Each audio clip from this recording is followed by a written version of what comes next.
The Andy Pollin Show on ESPN 630, the sports capital. We got Tony coming up at 11 o'clock. Game 2 of the Orioles-Nats series here tonight. Coverage gets underway at 6 o'clock. Nats coming off a 3-0 win last night. This is Orioles preview, and we are joined by left-hander Cole Irvin, who is off to a terrific start for the Orioles, 3-1 with a 2.86 ERA. And thank you for joining us. You have said that you have been a traditionally slow starter. What's been the difference for you this year as you've started off so well? It's just focus on my preparation and the work in between starts, keeping things simple. And honestly, I mean, I've been saying this in the media for a few starts now, but it's really just focusing on the execution of my pitches, which is what our job is to do, obviously. Mm-hmm. But it's one of those times where I'm locked in a little bit earlier than I typically am, and just trying to carry this as long as I can. And the focus that I've been doing in between starts and in game has been tremendous. So it's really just focusing on repeating that. Is this something that you worked on last year when you went down to the minors early to get things right? It's funny. When I went down to the minor leagues last year, it was hey, let's just get back to eliminating walks. Knowing how I like to pitch. Whereas more recently, I'm not even thinking about results or eliminating walks or trying to strike batters out. It's how quickly can I get on and off the field? Mm-hmm. And it's one pitch at a time. It's, okay, where does this cutter need to go? Where does this two-seam need to go? And I'm going to put it right there. And they're, leaving no doubt, and just only focusing on, that pitch and that execution of that pitch. Like it's legitimately that simple. And the results, don't always speak for themselves. So, there's going to be starts here down the road that, and I'm not trying to speak it into existence by any means, because I want this stretch to keep going. Yeah. But it's baseball. It's not going to continue forever, and but it allows me to take the results away and solely focus on what my job is, which is as a pitcher to execute pitches as many times as I can in a row. This thing now that goes on in baseball, where you're not supposed to go through the lineup more than twice. When you take the mound, do you have that in mind, that you want to get past that, or is that a mindset where you go, let me just get through the lineup twice and they're going to take me out? How does that work? Yeah, I try not to think about manager decisions, team decisions or anything like that. I'm kind of in the old school frame. The game I start is the game I intend to finish. Mm-hmm. So I think the third time through the order is kind of just depending on how the game's going, right? Like if you're watching the game and the guy's cruising, and this could go for any pitcher out there, right. And the guy's cruising, what's the point to hand the ball over the bullpen? Yeah. If he's got pitches available. We're just in a different age of baseball where, guys are ripping and ripping pitches harder than they ever have. Spin rates are through the roof, not from, anything other than just the new training that's available. So it's an interesting time, but I think the third time through the order shtick is, the data suggests that it's typically worse, but it's night in and night out. These data points are just over the course of a season. So just because let's just say the last game, I didn't get through the full time through the third time through the order, doesn't mean that this next start I am going to do the same thing. So I really think it's game dependent, and I wish there were more complete games and starters, finish more games in their careers. But that's just me being kind of an old school state of mind. Yeah, well, you think about a guy like Max Scherzer, who's had 12 or 13 during his career, and 3 of them have been no hitters. So it's sort of like a lost thing. We're talking to Cole Irvin, left-handed pitcher for the Orioles. I'm always interested in this, guys when they're growing up. You're a big guy, 6'4", 225. Was it always going to be baseball for you, or was there an opportunity to maybe play another sport? Yeah, my grandfather played basketball at University of Southern California. Was on the only Final Four team in 1954. So basketball. My dad played basketball in college. My younger brother played men's volleyball, but he was pretty good at basketball as well. I'm the only one that didn't get the coordination skills of basketball, and so. I ended up playing baseball. And the funny thing is growing up in Southern California, there was a lot of ex-big leaguers, in the area that I grew up that kind of mentored a lot of us in that region. And so to have that kind of level of baseball in that area during the time I was growing up in Anaheim, it was really beneficial. To take care of the little things first, and eventually grow into my body. Because I was a toothpick even going into my freshman year of college. So it took time for me and my body to completely develop to where I'm at now. But I'm 30 years old now. That was we're talking 12 years ago. So right. But yeah, I wanted to play basketball. I really enjoy the sport, but baseball was pretty much the course I was on. Well, God blessed you with the ability to throw left-handed, and you don't want to put that to waste. The lack of left-handers and the need for them in baseball, that had to be a factor too. Like, son, don't waste that left hand. You got to go out there and pitch, right? Yeah. No, we were playing.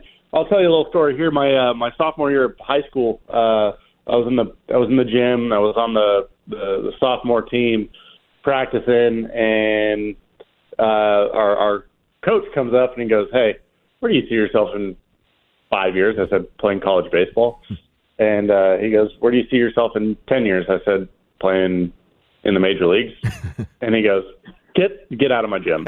He kicked me out of the gym. That was baseball from there on out. So, so I think I had a lot of people looking out for me, and definitely a higher power looking out for my best interests. And it was I'm very blessed and thankful for the amount of people that have kind of crossed my paths to keep me on this track. Mm-hmm. There's a story of another left-hander who played basketball named Sandy Koufax. Went to University of Cincinnati, played basketball. His basketball coach also coached baseball, and he convinced him to have a tryout in the gym where the coach's hand got bruised, so they put him in as a left-handed pitcher, and of course the rest is history. So you never know how those transitions go, right? That's kind of the luck of way things happen. You go to the University of Oregon, and you have a great freshman year, and then you need the Tommy John surgery. Now, the upside of that is, if there is an upside, is that pitchers usually come back from that and then sometimes come back better. The other side of it is, if you have it a second time, it's probably career-ending, or it can be career-ending. With that in mind, have you changed the way you pitch and the way you do things off that Tommy John surgery? Yeah, we're 10 years removed from my surgery, which is crazy to think about. And I would say that initially, when I needed the surgery, I was 6'4", but probably 190 pounds soaking wet, coming off 116 innings my freshman year at college, which had been probably the most intensive innings that I had ever thrown in my life. And so, I think my body just kind of broke down and wasn't prepared for the load. And you're seeing that across the college game.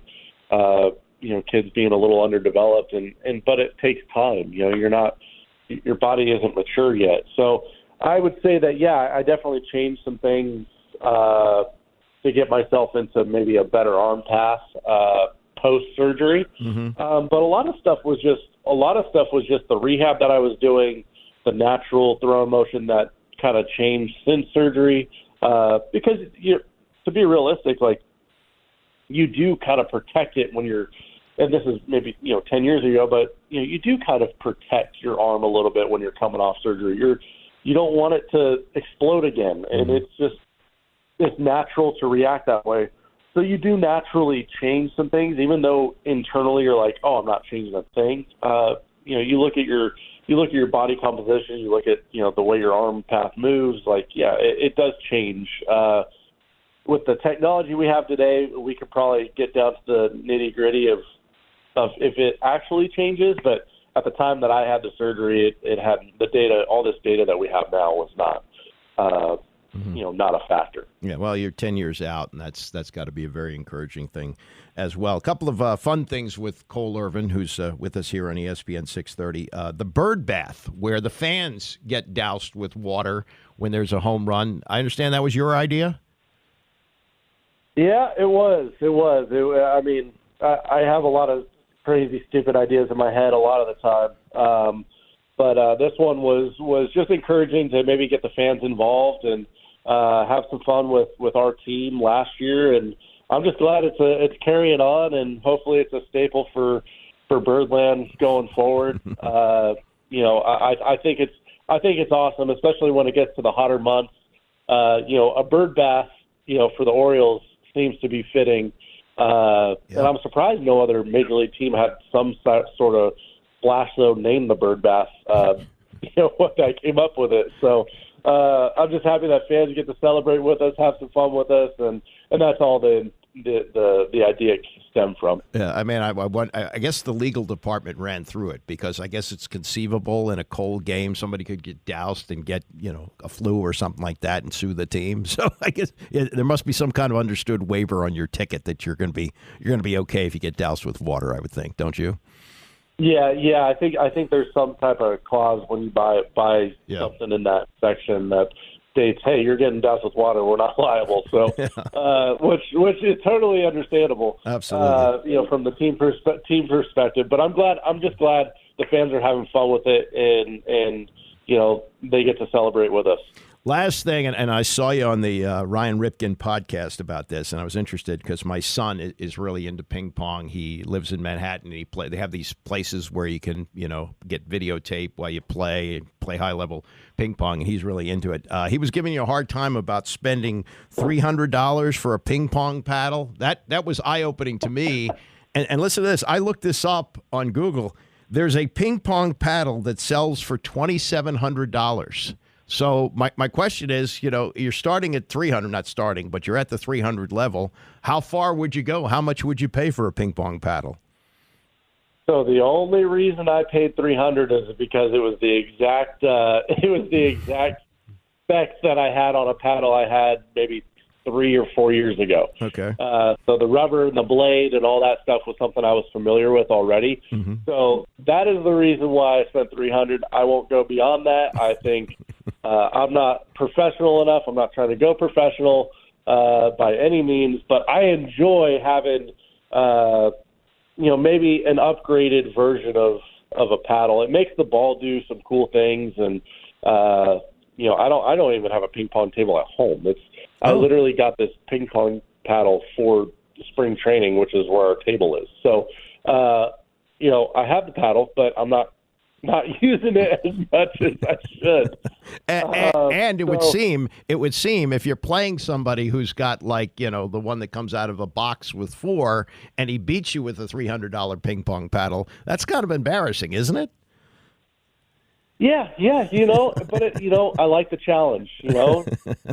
Danny Coulombe's very good. He uses the stock paddles, and he gives me a hard time, for having the paddle. But he's probably the best of the clubhouse. Dean Kramer's second. O'Hearn's up there as well. But we have a lot of fun competing against each other, and Tyler Wells and I were having a blast.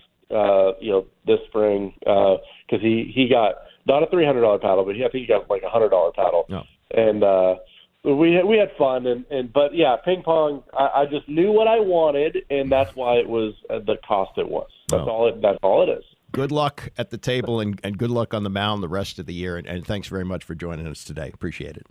Absolutely. Thanks for having me. Take care. That's Cole Irvin, who's having a great season for the Orioles, off to a good start at 3-1 with an ERA under 3. Coming up, we'll look back on last night's game, and there's a story about Legos. Talking about ping pong, there's a Lego story with the Orioles. Stay with us.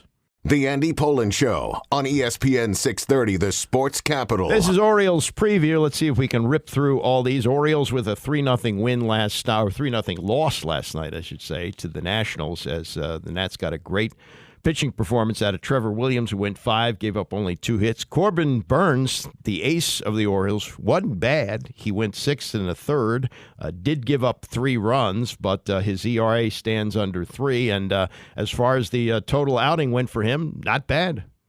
I thought I did pretty well. I thought I executed the ball well for 6 innings. Came out in the 7th and made a couple mistakes, and they hit him. So overall, I was pretty happy with how the first 6 innings went, and attacking the zone. We had to adjust. They got really aggressive, and thought we did a good job of adjusting and getting some quick outs and getting that pitch count back where we wanted it to. But the 7th inning, just got the 2 strikes on Meneses, threw a bad curveball, and then bad slider to Lipscomb. The hit that Rosario had, change up off the end of the bat. Pretty good pitch there, but the other 2 just got to do a better job. How difficult is it to hold runners with his new rules? That's not what I'm thinking about when I'm out there. For me, if it's kind of secondary as far as what I'm trying to do. I've got to be able to sync up and command the zone with those strikes. If I'm going to walk guys and make bad pitches, it doesn't matter when I'm doing holding runners. So, I got to do a better job of attacking the zone, getting hit early, quit walking guys and letting them steal bases, but then just probably mix up the timing a little bit more to prevent those stolen bags. But if I'm not up there commanding the zone and throwing the ball where I want to, you have too many base runners to worry about. Yeah, the Nats did steal 4 bases last night. As for what the Orioles did against the Nats pitching, not much. 3 hits. The manager, Brendan Hyde. The ability to change speeds and really live on the edges. We just we couldn't get anything going against them offensively. Crafty righty. He did a nice job. The fastball's 91, but it plays up because the other stuff is strikes and keeps the ball down really well.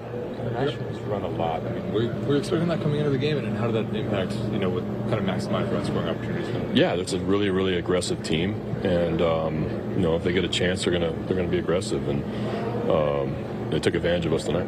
Only three hits tonight.